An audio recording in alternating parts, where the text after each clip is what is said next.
Hi mga kaluto, magluluto nga pala ako ng nilagang na gulay. Yan nga pala, mukhang masarap. Napakadaming gulay niya, no? Alam, may bawang, sibuyas, saging, baboy, itong baboy, patatas, paminta, repolyo, pechay, pampalasa natin patis, tsaka nor cubes, 4 cubes. Yan. Mekos na natin yan mga kaluto. Lagyan ng tila, ikisa muna natin yung bawang.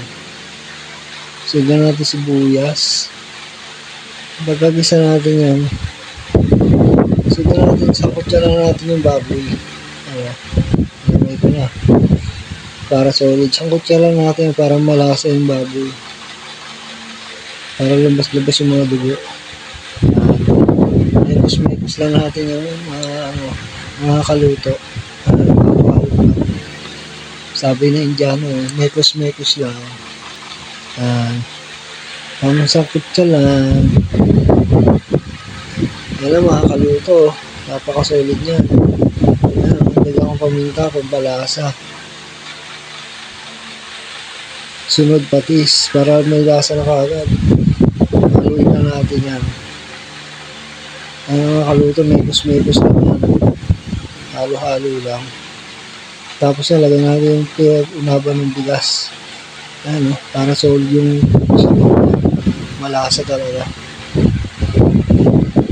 Kasi dyan, takpan na natin, i-pressure natin yan ng 10 minutes. Ayan.